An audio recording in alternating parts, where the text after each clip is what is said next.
Follow the example set by the 4 Hebrews. Then let our countenances be examined before you, and the countenances of the young men who eat the portion of the king's delicacies. And as you see fit, so deal with your servants. And at the end of 10 days their countenance appeared better and fatter in flesh than all the young men who ate the portion of the king's delicacies. As for these 4 children, God gave them knowledge and skill in all learning and wisdom, and Daniel had understanding in all visions and dreams. Now at the end of the days that the king had said he should bring them in, then the prince of the eunuchs brought them in before Nebuchadnezzar.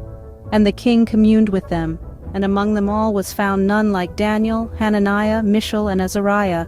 Therefore stood they before the king, and in all matters of wisdom and understanding that the king inquired of them, he found them 10 times better than all the magicians and astrologers that were in all his realm.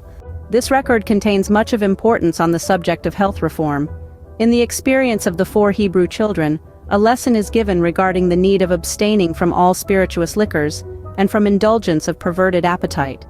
The position taken by these Hebrew youth was vindicated, and at the end of 10 days, they were found fairer in flesh and better in knowledge than all the rest whom the king was proving. In this our day, the Lord would be pleased to have those who are preparing for the future, immortal life, follow the example of Daniel and his companions in seeking to maintain strength of body and clearness of mind. The more careful we learn to be in treating our bodies, the more readily shall we be able to escape the evils that are in the world through lust. Let us ask, what is the object of true higher education? Is it not that we may stand in right relation to God? The test of all education should be, is it fitting us to keep our minds fixed upon the mark of the prize of the high calling of God in Christ Jesus?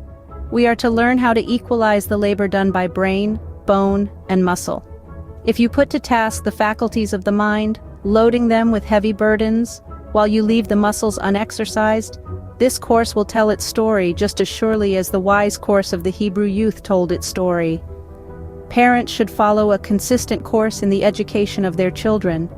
Our youth should be taught from their very childhood how to exercise the body and the mind proportionately.